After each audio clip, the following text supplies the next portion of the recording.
上午自由活动让两位老板睡到自然醒。今天天气不错，从中国城的红星球步行300公尺到中国城地标非中友谊门。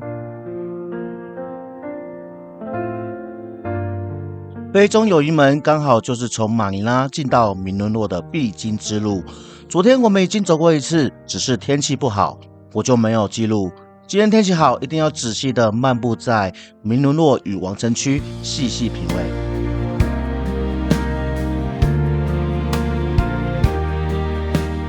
来到马尼拉中国城呢，一定要看的就是它的牌楼。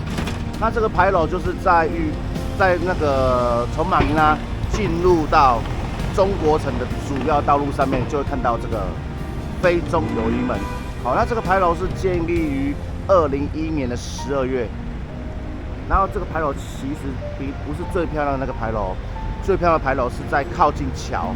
连接王城的那座桥，其实就在它正对面而已。那等一下我会带你从这边这一个牌楼走过来。从非中友谊门走到中国城牌楼，短短不到50公尺，一次到达2种享受，各有不同风情。无论是白天还是夜晚，都有不同的感受。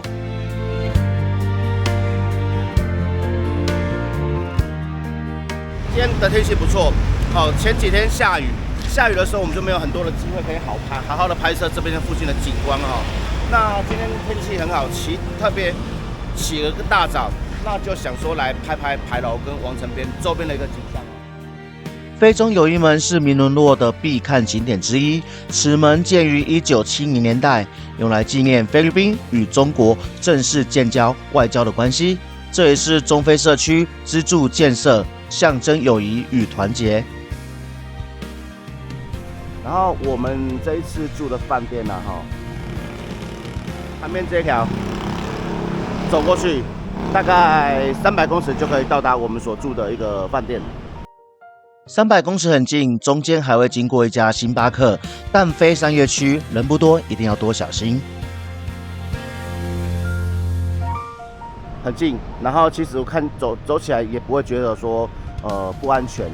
那从这个非中友谊门一路走下去，就可以到昨天拍摄那个教堂明伦洛教堂。最热闹的一个区块就在那个地方，所以这个地方其实还不错啦。但是还是一样，你出来玩的时候，一定还是要特别小心安全，不要在半夜的时候走小巷。天黑后，这一区看起来没有什么路灯与商家，宁愿绕路走大条的马路，小巷弄还是尽量避免。今天一早我自己一个人出来逛，身上只带了几百元，最有价值的应该只剩这台相机。那我现在呢，就带你从这个非中友谊门走到中国城的牌楼。好，那现在就跟着我走，从这边走到对面去，大概是40公尺而已，很近。好，那我们就走这个小路。虽然身上带的东西不多，但我还是有点小紧张，会多留意周边以及迎面走来的陌生人。拍摄影片与照片时，手都会握得紧一点，包包一定都背在前面哦。现在还是可以隐约看得到我背后的非中友谊门那从这边的正对面看过来，我把镜头转过来。好天气让我可以仔细的品味这座中国城牌楼，超赞的。中国城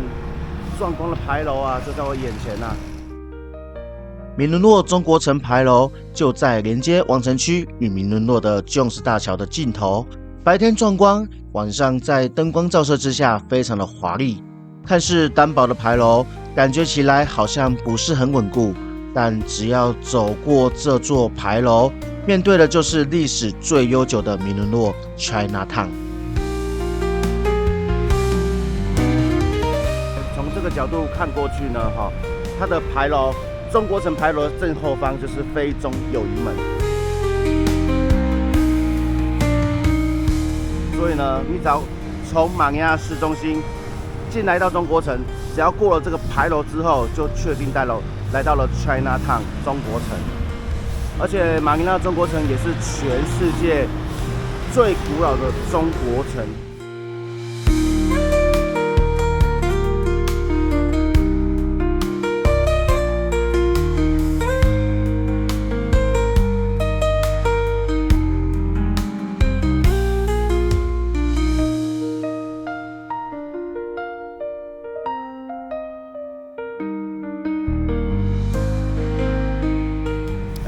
说这次的旅行啊，其实这一次也是主要是轻旅行啊。那最主要的地方就是想要来看看中国城的一个面貌，以及它中国城里面的一些设施啊。因为之前来菲律宾玩的时候，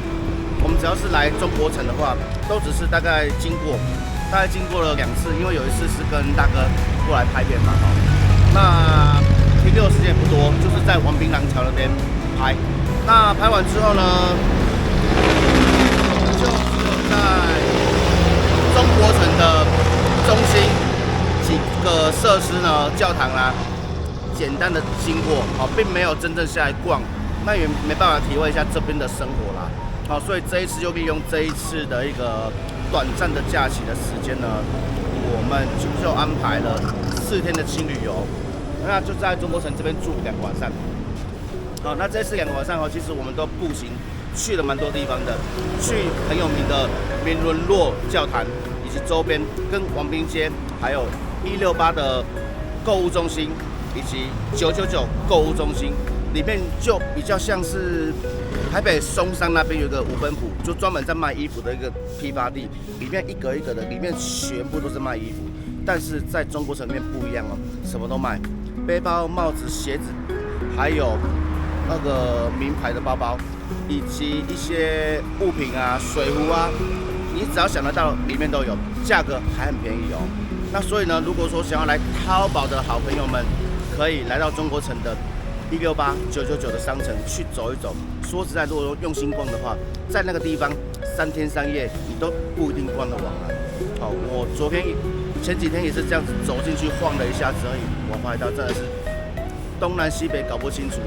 1楼还没逛完，2楼还有，然后周边还有许多的商城，其实非常的有中国风那有机会来到中国城的好朋友们，记得一定要小心自己的财物，那以及巷弄边不要自己一个人到处走那结伴而行，要不然就是走在比较大的、比较明亮的一个路上那随时注意你身边的人，有人靠近你的时候，你要特别小心。记得手机不要放在口袋，最好是放在包包里面或是腰包里面。那有人靠近的时候，记得把你的口袋给抓紧。OK， 这一点非常的重要菲律宾很严重，但是无论在世界各地都有但是你只要来到菲律宾，一定要特别的小心。提醒再提醒，这次马尼拉轻旅行，我的同伴老爹，第一天吃完午餐之后，走在人来人往的街上，手机就随手往口袋一插，迎面走来一个年轻人，随手就从口袋把手机一抽就跑走了。虽然去警局报案，但找回的机会非常的渺茫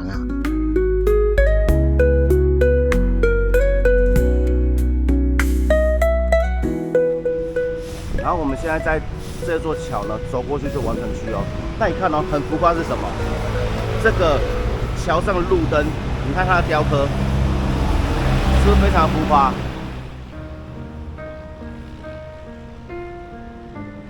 很有特色的标识，而且晚上真的会亮灯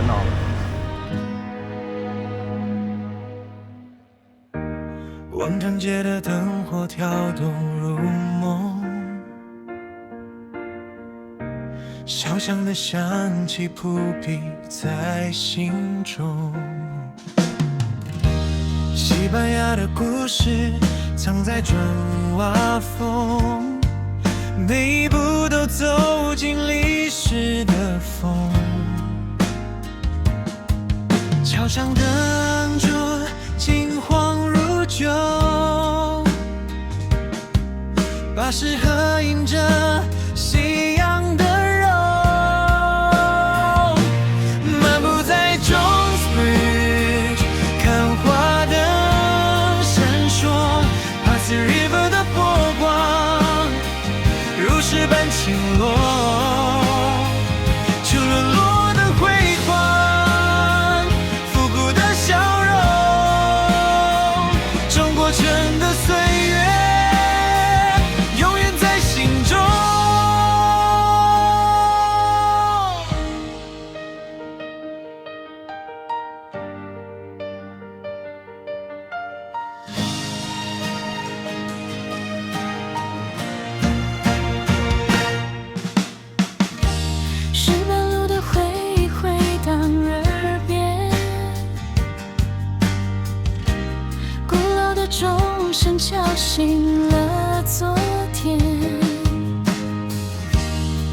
光照亮故事，时光像画卷，每一秒都将过往重演。桥上灯拽，金黄如旧，巴士合映着夕阳的肉。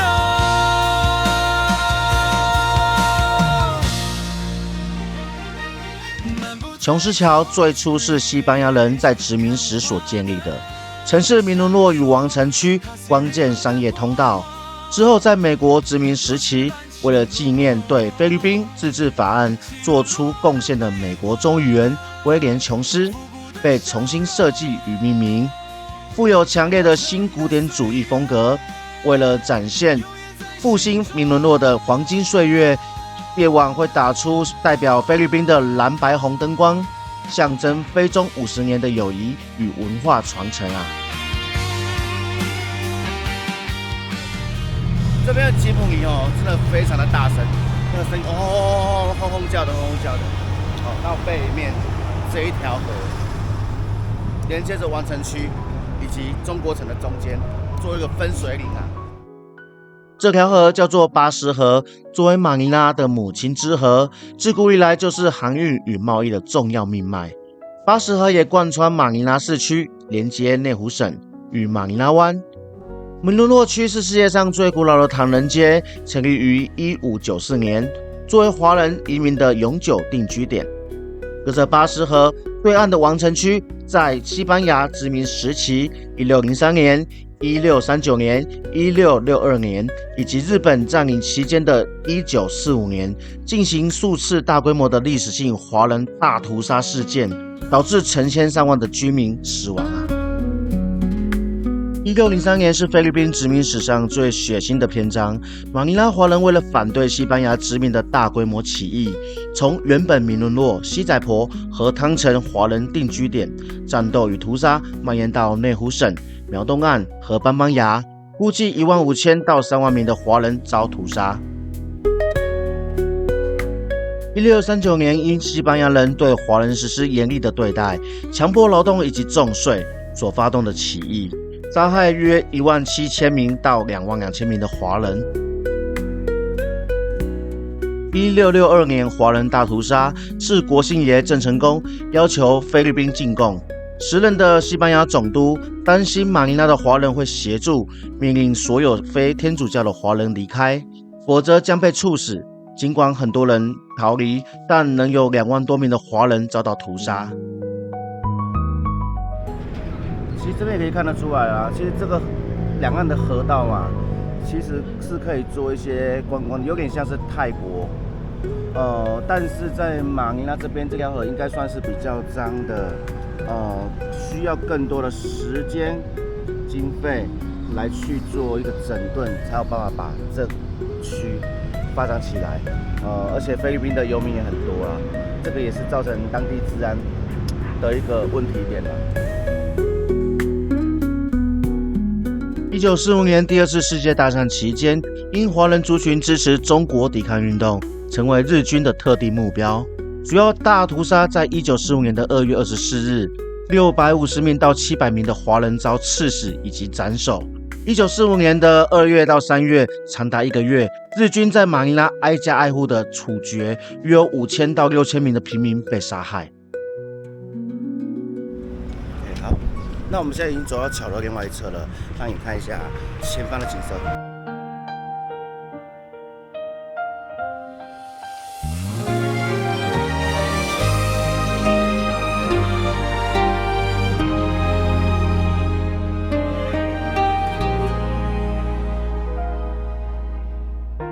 脚步轻轻穿过友谊们的微光，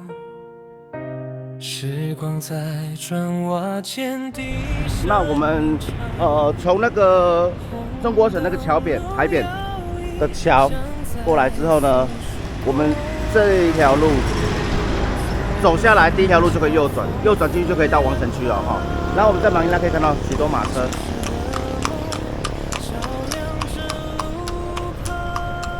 特别，但是你要坐马车一定要特别的小心，价格一定要谈清楚。怎么谈呢？第一个，你一定要问他说多少钱；第二个，你要问他币值；第三个，你要问他说是一个人还是所有的人。哦，很重要哦，因为许多人来这边坐马车都被骗。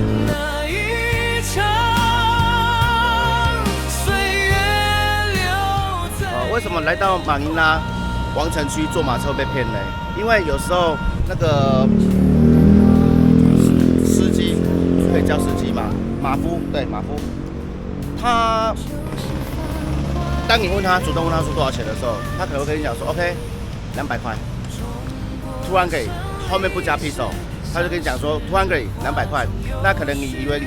3个人啊一起上去说好，很便宜耶，只要200块 piso， 我们就可以去坐马车游览整个王城区。但是上车之后，他就开始带你导览，下车的时候就跟你说 OK 200块，币值是美金。那你跟他撸半天啊，你会以为说他讲 peso 啊，可是他会跟你讲说他算的是美金啊，那你就跟他有理会不清啊。第二个，他又跟你说一个人是200，3个人600块美金，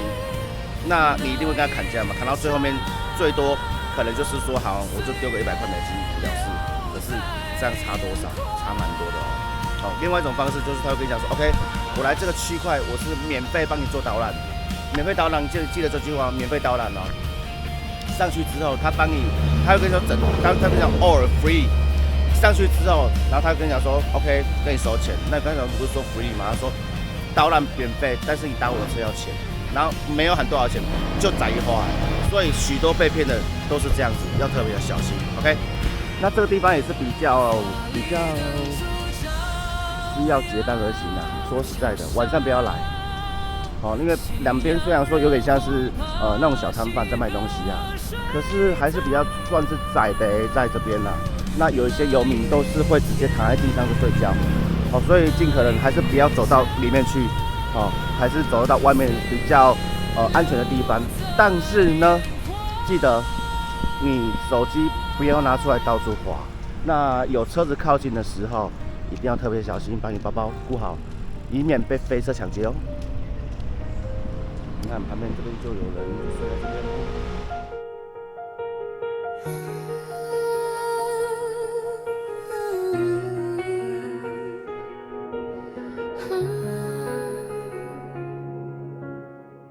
化身河边的风轻轻吹，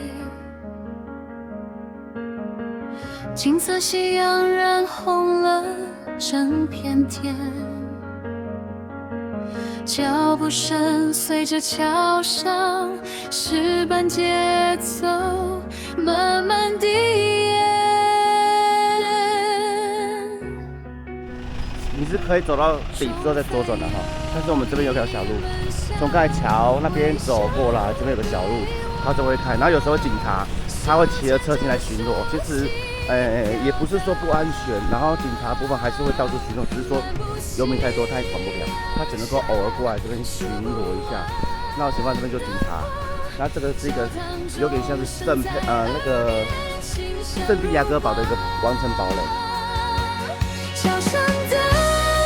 光亮，影子并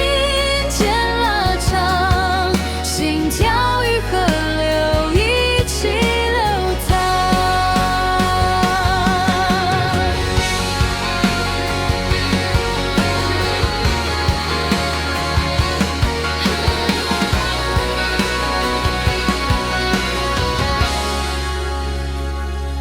教堂尖塔指向那片苍穹，梦想如星闪耀在天空中。脚下的是桥，是故事的救世钟。